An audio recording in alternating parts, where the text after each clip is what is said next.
չգիտեմ ձգում է սենսացիոն համարվելու, բայց այն ինչին ես հանդիպեցի Ադրբեջանի մասով, Ադրբեջանը այն երկրների ցանկում է, որոնք հնարավոր է մասնակցել են Ռուսաստանի խորք դրոնների տեղափոխմանը։ Եթե հանկարծ այդպես է։ Իհարկե շատ դժվար է գնահատել այդ ինֆորմացիոն հոսքերում ճշմարտությունը եւ հորինվածքը, բայց եթե հանկարծ այդպես լինի, ես կարծում եմ դա իհարկե անհետևանք չի մնա։ Եվ մենք օրինակ տեսել ենք օդանավի պատմությունը, ադրբեջանական օդանավի պատմությունը, որը դարձյալ չենք կարող ասել ինչ էր մեծ հաշվով եւ ըստ երևույթին Իլհամ Ալիևը կիմանա ինչ էր, բայց շատ հարցեր պարունակող եւ առ այսօր զգալիորեն պատասխաններ չունեցող։ Այդ քիչ մնում է ռուսների ու ադրբեջանի։ Եվ այս տեսանկյունից այո, ես կարծում եմ այդպիսի բաները անհետևանք չեն մնում։ Ինչպիսին կլինեն հետևանքները, ինչ տեսքով կդրսևորեն, դա հարցի մյուս կողմն է, բայց եթե կա իսկապես այդպիսի հավաստի տեղեկություն, ապա դրանք անկասկած չեն մնա անհետևանք։ Տեսեք, այդ ֆոնին հայտնվեց Խանթի Մանսիսկի ադրբեջանցի падգամավորի լքելը Ռուսաստանի տարածքը եւ ապաստան խնդրել Ադրբեջանից։ Դրոնների հարձակման հաջորդ օրն է դա տեղի ունեցել, թեև ձևակերպվում է որպես Սիբիրը թուրքական տարածք արտահայտություն է դրա տակ։ Հիմա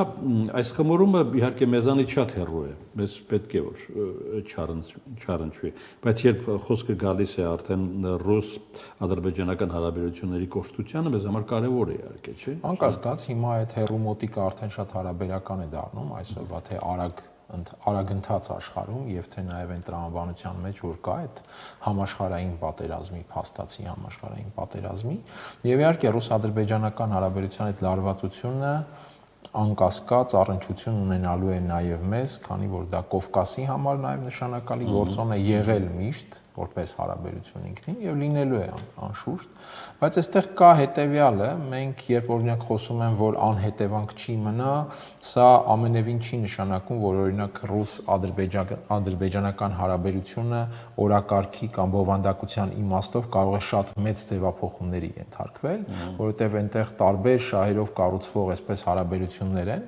պատիժը կարող է լինել եւ հետո վերադարձ դեպի արդեն առօրյա քննարկումներ կրկնեմ, եթե Ադրբեջանը իհարկե այդպեսի առնչություն ունի։ Մենք ի վերջո տեսել ենք շատ ավելի աղաղակող դրվագներ, բոլորը գիտեն, որ այդ ռուս խաղաղապահները երբ Արցախում զոհվեցին, դա ոչ թե պատահաբար ուղակի կրակել էին եւ սպանել, նկատի ունեմ սեպտեմբերին 2023-ի, այլ պարզապես գնդակահարվել էին, որովհետեւ եղել էին ականատես ադրբեջանական վայրագությունների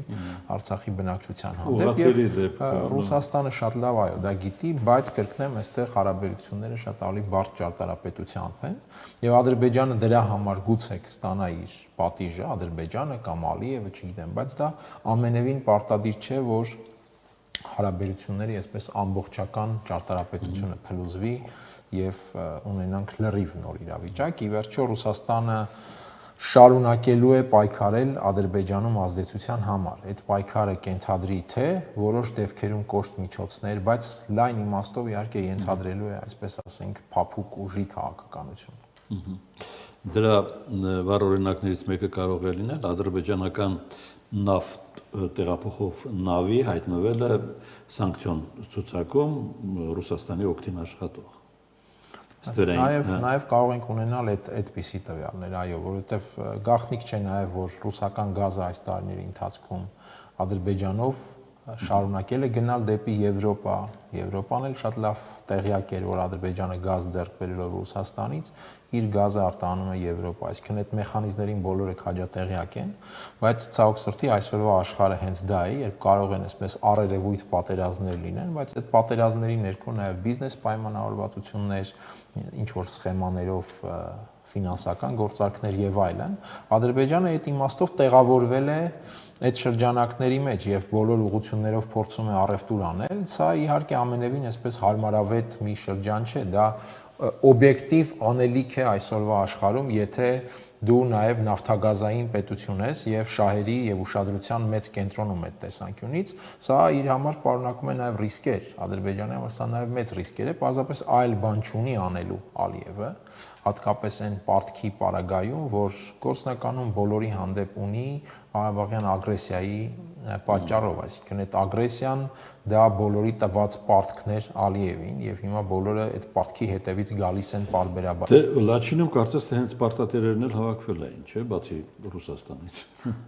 Լաչինում հավաքվել էր, այո, այդ թուրքական առանցքը որոշակի, իմ գնահատմամբ այդ հավաքը պայմանավորված էր նրանով, որ շատ մեծ ինտենսիվացում է տեղի ունենում ճանապարհների հարցի, ճանապարհների օրակարգի հանդեպ, Չինաստանն է դրա հանդեպ հետաքրքրությունը ավելացնում, Եվրամիությունը բավական բաց տեքստով է ավելացնում ապրիլից սկսած, եւ այստեղ այդ թուրքական խաղացողները, թուրքական տարը փորձում է ակտիվանալ այն իմաստով, կարծրանալ, բյուրեղանալ եւ իր կշիռը բարձրացնել այդ սակարկություններում, թե Եվրամիության համար, թե Չինաստանի համար, տեսանք ապրիլին Չինաստան այց կատարեց Ալիևը եւ այդ այցի ընթացքում նաեւ ճանապարհների հարցը առանցքայիններից մեկն էր, ռազմավարական գործընկերության մասին հայտարարություն արեցին եւ այդ հռչակագրում Չինաստան, Եվրոպա, Չինաստան միջանցքի մասին էին խոսում, Եվրամիությունն է բաց տեքստով խոսում միջին միջանցքի մասին Եվ այդ ամենից հետո Բուդապեշտում թուրքալեզու պետությունների կազմակերպության գագաթնաժողովում Էրդողանը կոչ է անում, որպեսզի թուրքալեզու պետությունները ավելի ակտիվ աջակցեն թուրքական միջանցքի ձևավորմանը կամ դա նույնն է ըստեյության ինչ միջին միջանցքը, որ Չինաստանն է շահառում, Եվրամիությունն է շահառում, բայց այստեղ թուրքերը փորձում են արդեն իրենց գինը բոլորի համար բարձրացնել եւ իրենց բնորոշ այդ շահավետ բազմակողմ առևտուր անել։ Տեսանք Լավրովը եկավ Հայաստան եւ այդ ճանապարհների հարցը անկասկած առանցքայիններից մեկն է եղել, որովհետեւ Ռուսաստանը զգայուն է այդ հարցում Իրանի հետ միասին։ Եվ հետո Ֆիդանը մեկնեց Մոսկվա ըստ ամենայնի հենց այդ Թուրքիայի գինը ներկայացնելու։ Հետո էլ հաջորդ այդ Էրդողանի հայտարարությունը, թեև միջանցք տերմինը այս անգամ հանված էր այդ Ֆիդանը Մոսկվայից այո նաև մեկնեց Լաչին, որտեղ տեղի ունեցավ այդ Եռյակի հավաքը, այդ Եռյակի հավաքը ըստ էության հայտ էր, որ մենք այստեղ գործոն ենք եւ մտադիր չենք այդ գործոն լինելուց հրաժարվել, ավելացնելու ենք այդ գործոնը։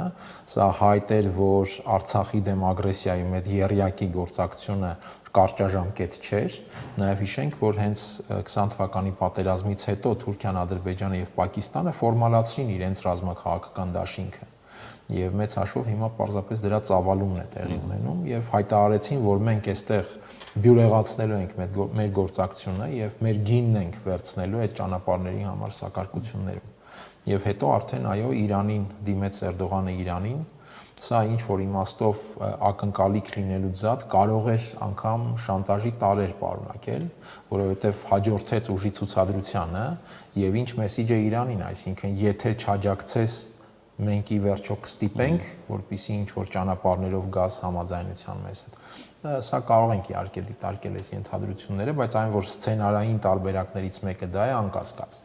Եվ այս վերջին նախորդին, եթե չեմ սխալվում, նաև Իսրայելը փորձեց այդտեղ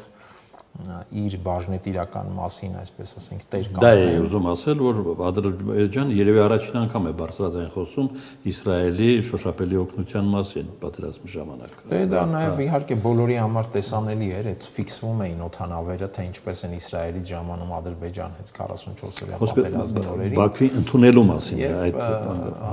անշուշտ հայտարարությունները եւ Նաթանյահուն Ալիևին շնորհավորելով անկախության տոնի առիթով իրենց խոսել էր, որ շնորհակալություն էր հայտնել, որ Թուրքիայի հետ երկխոսության հնարավորություն է ստեղծում։ Ըստ ամենայնի Իսրայելը փորձում է գալ նաև իր բաժնի հետևից, նաև ակնկալելով այդտեղ ճնշում Իրանի ուղղությամբ։ Արդեն ինչ որ բան Իրանի ուղղությամբ է ասոնանում։ Դե Իսրայելի գլխավոր մոտիվը այստեղ իհարկե Իրանն է, ոչ միայն, բայց նաև Իրանը, որովհետև նաև եթե այդ հաշվարկով ներգրավում է, այդ մեծ սակարկության նաև բաժնետեր դառնալու հնարավորություն ունի, այսինքն իր ձայնն էլ, իր ասելիքն էլ, իր դիրքորոշումն էլ ինչ որ նշանակություն ստանում է արդեն հենց այդ նույն ճանապարհների հարցում, որն առանցքայինն է։